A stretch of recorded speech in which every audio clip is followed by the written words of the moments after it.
In reality, every agency director proposes a budget that is probably way outside of what is fundable, and then we work with our executives and our legislative partners to then, make what is possible against the balance of priorities that folks have. Well, that's Mark Dones, CEO of the King County Regional Homelessness Authority, speaking to me on Seattle Channel recently about the proposal they and their team have just released about the KCRHA's budget and goals. How's that agency going to come through on the promises it's been making? And also, what's behind a new lawsuit facing the city over mandatory housing affordability requirements? Plus, does Governor Jay Inslee have the support he needs to pass a massive new budget proposal? A lot of questions out there. We're going to answer those. We'll laugh, we'll cry, we'll do it all here. It's time for Seattle News, Views, and Brews, your coffee break political podcast. I'm Brian Callanan. I'm a host on Seattle Channel, and the views expressed here are my own. And I'm joined by the always exciting and incredible Kevin Schofield, weekly columnist for the South Seattle Emerald. And Kevin, I have a winter weather question for you here. What's your favorite thing to do when it's below freezing in Seattle? Is it watch people spin out when they're driving up hills, or build a really, really slushy snowman? What do you think? I would rather stay inside where it's nice and warm and dry and watch people doing their thing outside. Neighbor kids building a slushy snowman, okay. I'm all for that. As long as it's not me. Yeah, I know what you mean. And make sure you're careful out there, folks. A note about that in just a second. Thank you, Kevin. As always, thanks to City Grind Espresso, our background noise sponsor for the podcast here on the audio side of things. Thank you so much for helping us out. Make sure you get a SNVB Hot Take Espresso if you ask for that special. We'll see what happens. If you're listening, please do become a patron too. We're really trying to encourage just one more person to help us out at the $10 level. It's the last time we're offering it, folks. If you pledge at that $10 level, we will send you a Seattle News, Views, and Brews coffee mug. We are retiring this promotion at the end of the year. This is the last mug we're making available. We're all out after this one. And a huge thanks to Pete in Fremont. He just signed on as a patron at the $10 level. I just sent a mug to the center of the universe, Pete. I hope you're enjoying that. And we have a great mugshot of the week. I wanted to show this classic flashback mugshot from Eric. The chickens eating out of the mug. Arguably the best mugshot we've ever received there. Love that one. Thank you, Eric. Thanks to everybody supporting the show. And a quick heads up from the Department of Transportation. With the winter weather happening this week, you got the warnings, you got the snow falling. Make absolutely sure you're keeping your sidewalks clear of ice and snow. If you can, try to drive a little bit less. Get yourself stocked up on groceries and be ready for changes in that forecast. We've got some tough weather ahead. Learn more at seattle.gov/winter-weather.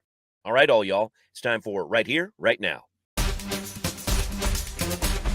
Well, Kevin, a lot of attention right now on this new proposal the KCRHA, the Regional Homelessness Authority, has unveiled to shelter tens of thousands of people over the next 5 years, but maybe not a lot of surprises here. It's great to have this 5-year plan. We were looking forward to it, but how does the agency generate this $253 million budget it's asking for? Because the money we're talking about here, it's attached to Seattle, it's attached to King County mainly. It has a lot of strings attached to it, and I think that's an important part of this. Oh, yeah, you're right. And, this is exactly what everybody predicted. All the funders, most notably Seattle and King County, are being extremely prescriptive with how to spend the money that they're giving the RHA. And again, everybody predicted this, right? It wasn't like the Seattle City Council and the Seattle mayor were going to say, oh, yeah, here's $80 million. Just, do what you think is best. Right. Yeah, well, whatever you think is best, we're good with that. No, they were extremely prescriptive, telling them which organizations to fund, exactly how much to put into what, all sorts of earmarks for specific causes and organizations. So, at the end of the day, the amount of discretionary funds that Mark Dones has to do what they think, is right and to implement their 5-year plan.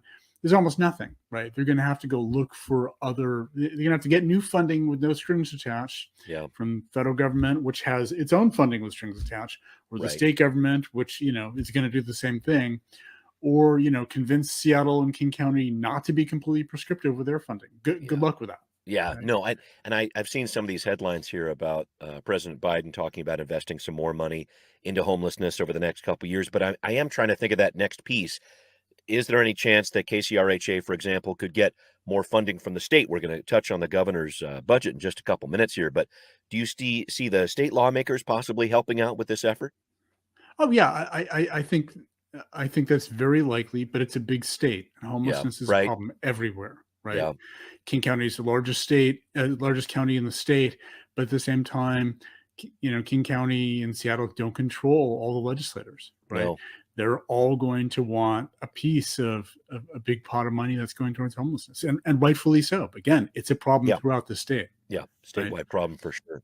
But I wanted to make sure I dove into this discussion that has been around, of course, for as long as homelessness has been around, which is, do we spend more money on temporary shelter? Do we spend more money on permanent housing? We need to get people inside. It's urgent, all that kind of thing. We have seen this play out for years here in Seattle and basically every other metro area around the country here. Where's that going to land in terms of what the RHA wants to do here? Is it going to be more money for temporary shelter to get people inside quickly, or where do you see that going? It's going to be both. It's going Yeah. to be more because there are political forces pushing in both directions, right? And unfortunately, what that means is, for the 5-year plan and for everything else, the one thing Jones has been really good at is trying to push things like the point in time count and all that to Yeah. get really crisp about, like, okay, how many people are we really dealing with here? Mhm. So that you could potentially make a plan that says, okay, this is a plan that's going to deal with all of them. Yeah. Right. The price tag for that is going to be huge, but at least we know what a plan looks like and would cost to address all of them. And we're not going to do that. Right. We're going to go back to we're going to continue on with the politician's standard approach here of, well, it's not about sort of solving the problem, but showing that we're putting more resources on it. Right. Yeah. So every year you can say, look, we added $25 million more. We added 50, whatever amount more than we did last year. Look, we're doing something about it. Right. Yeah. Yeah. And so, given this dichotomy between sort of the politically expedient thing of showing, okay, we're putting more into it versus we're actually we have a plan and we're funding it to solve the plan. They're going to do the former, not the latter. Yeah.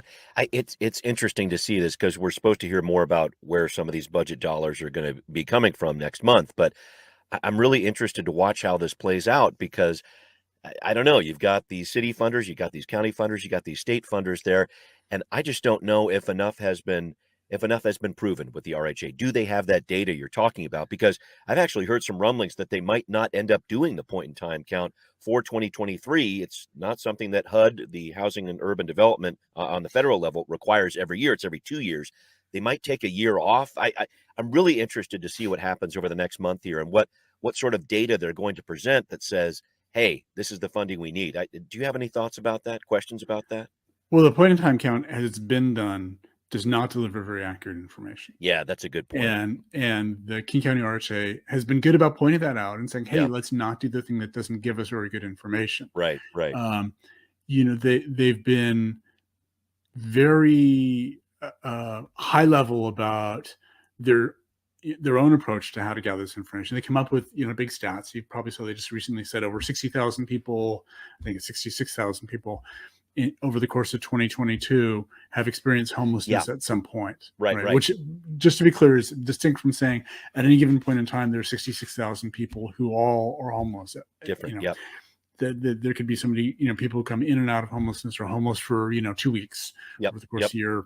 You spread that across the course of the year, and that's really important because when you're planning for how to address homelessness, part of it is capacity planning, right? It's if we're resourcing emergency shelter beds, then you need to know what's the maximum number of homeless people are going to be at any given time. Yeah. Right, because that's how many you need. Yeah. Right. Yeah. We don't need 66,000 emergency shelter beds. Correct. Because we never have 66,000 homeless people at the same time. Right. So getting really good information and knowing, okay, where does this max out? Yeah. Right? What is the capacity at any given time that we need? What's the peak capacity is really, really important to this. So if they're going to get to the point where they get that kind of information, that will be really helpful. Right.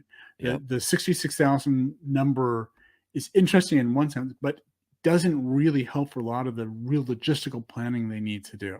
Right. So that's the thing for us to watch out for. Are they getting the kind of information that helps them do better planning?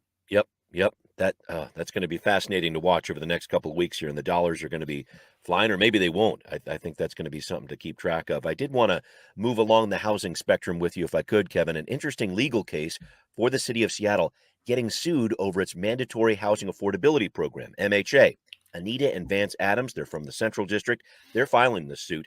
they're facing the reality of getting charged $75,000 to build on their property, money that would go towards building affordable housing. This MHA requirement. It kicks in on bigger projects. But Kevin, this is a family, as I understand it, that's simply trying to house other members of the family, adult children, some aging parents. What do you see going on here? Well, so the couple parts. One of this is, so what is MHA, right? Yeah. It's kind of which is really a legal question more than anything else. When it was Okay. first rolled out, it's like, this is a development fee that we're tacking on to, developing a property, and because of the way that's structured, so it's not just a sort of government taking. They have to give something back that's of equivalent value.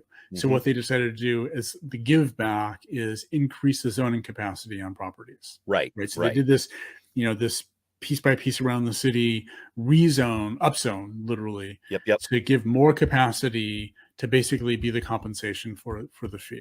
Now, what the Adamses are saying is, no, it's not actually a development fee; it's an impact fee. It's meant to address the impacts on the city and infrastructure and traffic and all that come from increased development. In which case, there's a different legal standard for that relates to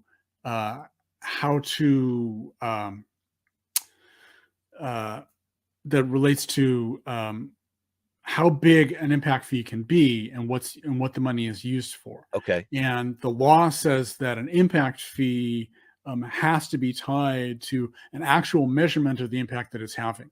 You can't charge an impact fee that's much larger than the impact that a project is actually having. Yeah. So they're saying, no, this is a development fee. This is an impact fee. And the city, when it imposed it, didn't really do any of the analysis around what the actual impact is. So that's the legal argument they're having in court, right?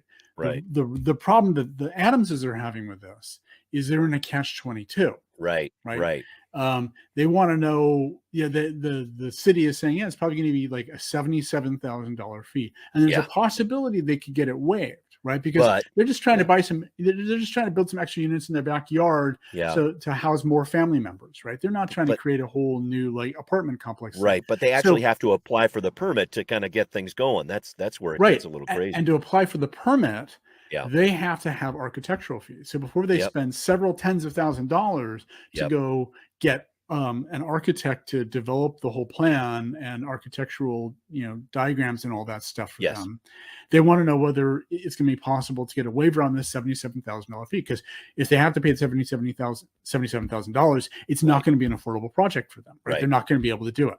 Right. But the city is saying, no, we can't actually tell you whether we can give you a waiver until you actually apply for the permit.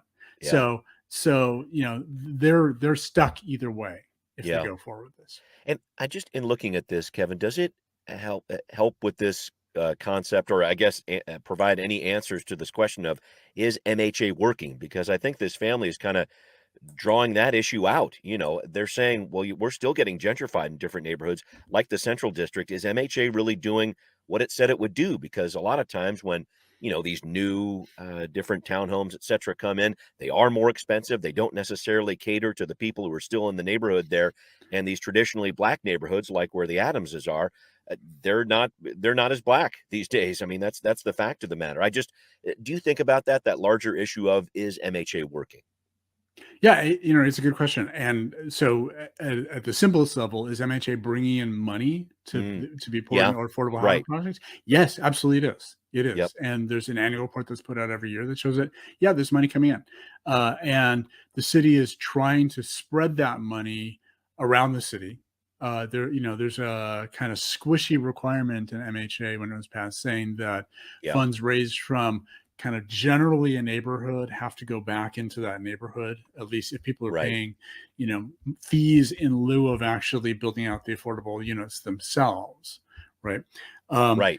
But it's pretty squishy as to what kind of the same general area of the city means for that.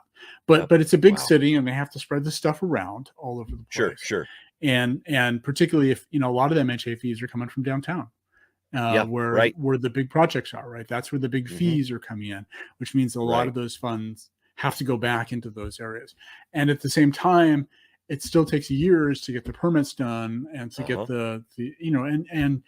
the bulk of MHA was passed in 2017, 2018, Right. something like Yeah, Murray that. administration. Yeah.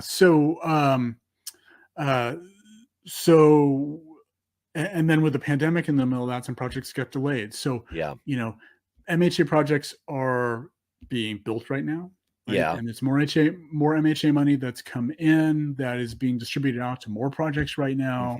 So there's a lot of stuff in the pipeline now, but we also need to remember that, MHA wasn't designed to be an anti-gentrification project.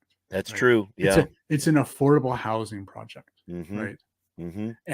And one can hope that MHA, along with a lot of other things together, will help fight gentrification.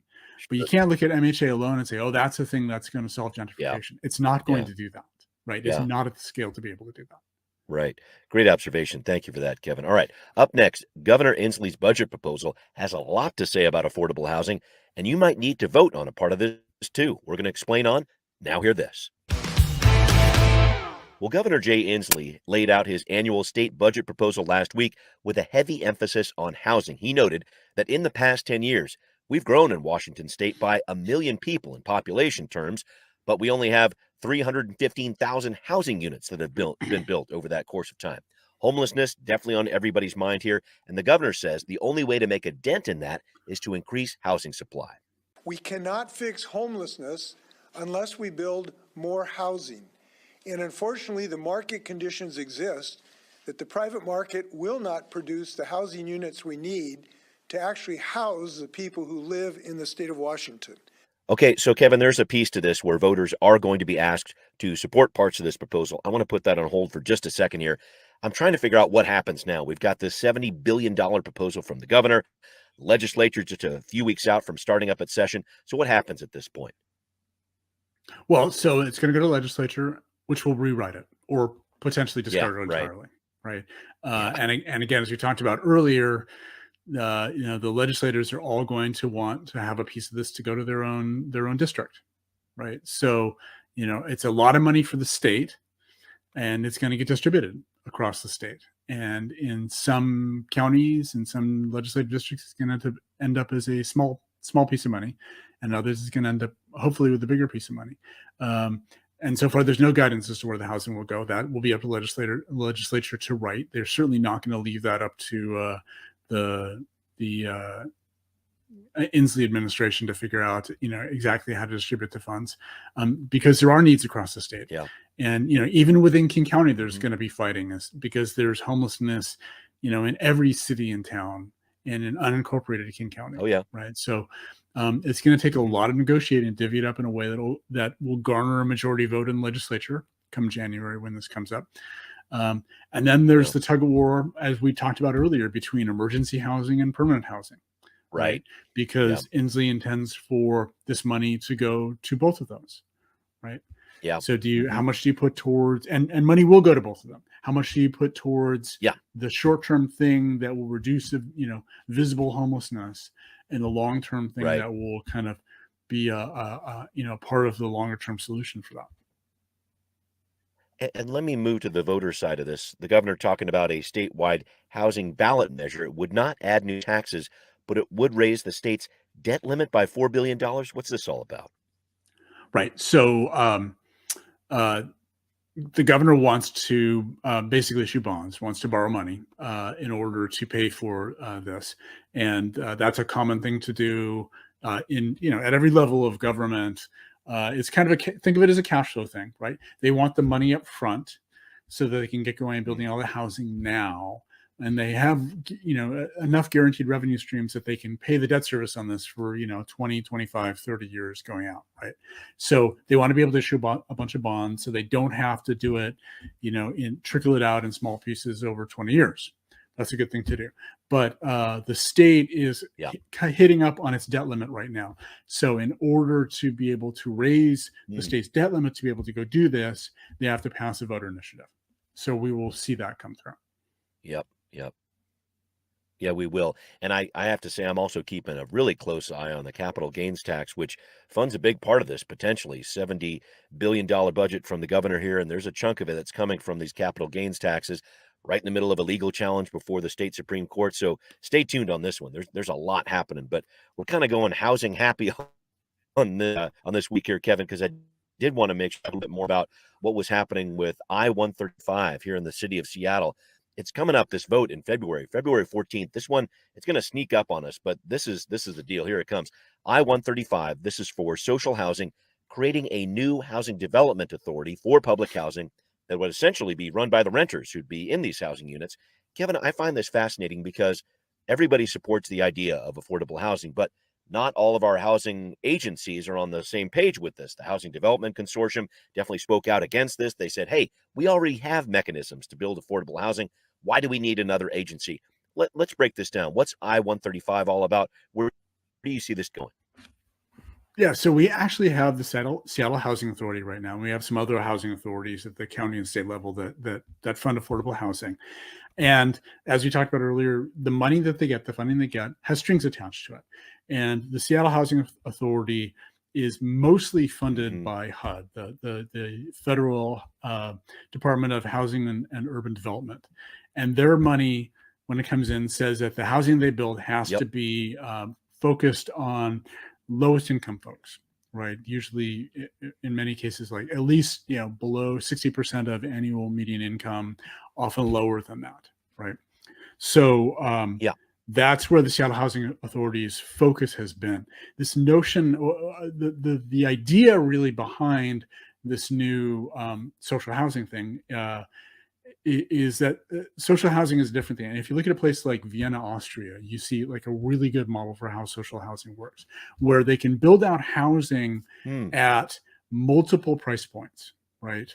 Where some of it is really focused on the lowest income folks, but also some focus on people making 80% of AMI, or in fact, like up to maybe even 120% of AMI. So you get mixed income communities, which in generally people think is a good thing, particularly because when you're creating housing for kind of the market rate or people at sort of 100% to 120% of income, you're helping to fund the lower income. Right, because you've got a more mixed revenue stream that's coming in, right? So if they can set up this new housing authority that's free of those sort of federal restrictions and can go find funding from other sources as well, then it can create housing that's targeted at a wider range of incomes. What you see in places like Vienna is that by doing that, Vienna actually builds a ton of market rate housing. That public housing owned by the government, rented out to people at market rates. And what they find that it does is it actually regulates market prices, right? Because the city itself is a major player in the housing market, private housing, housing vendors actually have to respond to the pricing that the city's doing, right? So it can stop, skyrocketing rent because the city is involved, and it can choose the prices that it wants to charge on its own. So there can be some real value to the market as a whole in actually having a government institution like a housing authority managing market rate housing on this, right?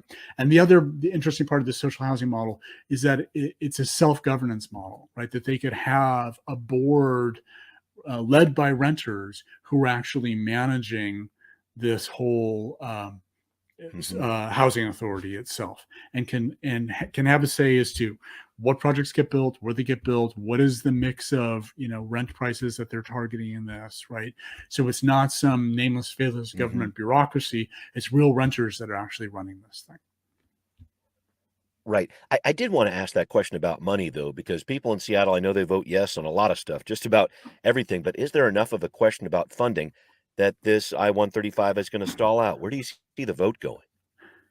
Yeah, it's interesting. The opposition to this is coming largely from other housing authorities and housing vendors who say, "Oh, wait, this is one more thing that's going to compete for the funding sources. Maybe not the federal funding sources with the strings attached, but there are a lot of private foundations that put money into affordable housing, right?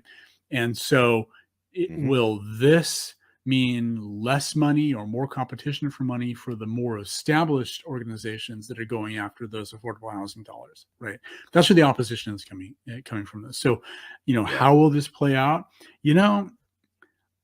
I don't hear a lot of people saying, "Oh, Seattle Housing Authority, 2 thumbs up. They're doing a great job out there." Yeah, yeah, Right? yeah. You're doing It's a kind great of job. Sure. Right. it's kind of bureaucratic, and it's not very transparent. Nobody really understands Hmm. how they're making a decision on this. So, there's no Right. great love for the Seattle Housing Authority. So, we'll No. see.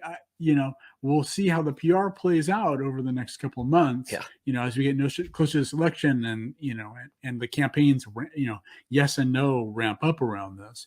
But Hmm. you know, I'm not sure that, hey, this is competing with the Seattle Housing Authority Right. argument is really, that could fall either way. There's going to be Yeah. some people with vested Yeah. interest in the existing system who are going to say, "Oh yeah, that competes with the Seattle Housing Authority. That's clearly a bad idea." And other folks say, "Oh, it competes with the Seattle Housing Right. Authority. That's a good idea." Great we, idea. we, Right. we want people keeping them honest, right? We want them Yeah. working harder and being more transparent. And we can think of, Yeah. if we can create a new thing that does better, good. Let's do that. Right. Right. A big vote coming up in February. So keep tabs on that one, folks. A lot of debate ahead. All right, coming up, a look at the biggest headlines we're looking forward to in 2023. Kevin, a contributor to the South Seattle Emerald, has some ideas on our podcast gem of the week. All right, Kevin, let's break it down. That local headline you're most looking forward to seeing in 23. And I'm guessing you're going to have a number of ideas here, but I'm going to throw it out there. Maybe it's, how are we going to celebrate multiple 100-year anniversaries? You got Disney and Warner Brothers turning 100 next year, the Milky Way Candy Bar, and the centennial celebration of the presidency of Calvin Coolidge. Huge parties waiting to happen on all fronts there. What are you looking forward to in 2023, my man? Oh, I hadn't heard about Calvin Coolidge, but now that you mention it, I mean, clearly That's a big one. that's the Yeah, obvious one. right. Yeah. Well, so Yeah, the headline right. I'm really looking forward to next year is Mariners make the playoff for the second year in a row. That's Love it, that's love gonna it, be my love thing, it. right? But Yep. I mean, in a more serious side, I'm curious as to who's going to run for the city council, right? We're gonna, Yeah. it's going to be an election year locally here. We're going to have a mid-May deadline. Obviously, we're going to see a lot of people declare their candidacy before that. I'm kind of surprised, given we've had a couple of city council members already say they're not running, that we haven't had anybody jump in yet. Maybe they're all Yeah. having kind of their holiday conversations with their partners first to say, "All Right. right, can I really do this?" And then maybe first week of January, the dam breaks on that. But certainly Yeah. by May, we'll be mid-May. We'll know who's running, and I think that's going to be some interesting headlines right there. Oh, it's massive. I just remember 4 years ago, 7 seats were up, and here we go again with 7 seats. I almost wonder if it might be worth it to try to stagger some of those seats in a certain way, but I'm sure that some district would say, "Well, you can't put us behind," or whatever else, but it's such a potential massive turnover for the city council every 4 years. It wasn't always like that, and I think it's, I don't know, this is what districts, has brought us. Not necessarily a bad thing to see this kinda change, but it's potentially a massive change on the council. I mean, do you see a lot of seats changing hands possibly? I mean, I got to say, the city council, for all the different work it's been doing, is not all that popular right now. And we heard from Councilmember Herbold when she decided not to run again a couple weeks ago. She said just kind of the vitriol that's behind all these different races right now, that was kind of behind her decision not to run. Where do you see any of these races as a council member being vulnerable or things like that? What do you think? Well, we know at least two seats are going to turn over of the 7, right? Right, Where right. somebody Juarez running and for Herbold. election. Yep. It Hmm. wouldn't surprise me, among some of the other first time first term council members, if it wouldn't surprise me if one or two of them decided not to run again. Just again, as you mentioned, with all the vitriol that goes into this, Yeah. right? It's not Right. just directed at them, but it's directed at their families, right? Their Yes. partner, Agreed. their kids, all that. It's you say what you want about whether you think they're doing a good job or not, and everybody is entitled to their opinion on that. It is a tough job, Hmm. right? It's a 7-day a Yeah. week Yeah. job, from sun up to well past sundown, uh, That's right. and uh, and they personally get harassed in the grocery store. Their partners and kids get harassed in the Yep. community. Yep. So it's Yep. it's tough. There's only a certain amount that anybody really can take of that, and so I Yeah. feel for all of them, as to that. But I mean, you are right. Yeah. the polls that are out there, pretty consistently rate this city council pretty low, and a lot of that stems from how they're dealing with homelessness, but also still backlash from the defund SPD by 50%. Things that they said in the summer of 2020, right? That is all an overhang that they're still dealing with, and we'll see a lot, and we can look at Councilmember Sawant as well, who survived a recall, which is essentially running against nobody, right? Yes, she survived that by 300 votes, right?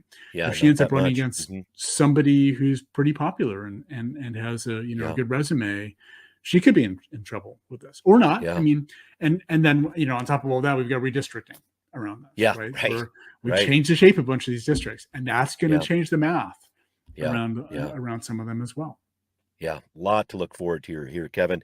And Kevin, I have so enjoyed working with you over the past couple of weeks here while David Croman has been on new dad leave here. I just wanted to say thanks a million, man. Thanks for helping me out. Well, thanks for having me back for a short stint here, and I'm looking forward to hearing you and Dave in the new year. Awesome, man. I might call you in for a few more pinch hitting gigs here, so keep that bat handy, and I know we're ready to go. You guys are doing a great job, though. I listen to it every week. I really appreciate your insights. Keep it up. Thank you. Couldn't have done it without you, Kevin. Thanks, Kevin. Thanks to everybody listening to Seattle News, Views, and Brews, where you can always find out what's brewing in local politics. This podcast is on Apple, Spotify, wherever you listen. Please find Seattle News, Views on Patreon if you would. Please show your support. Really need it. Thanks also for watching on Converge Media, too. See you next time. Seattle News, Views, and Brews is an independent production of Callanan Media Services. Copyright 2022.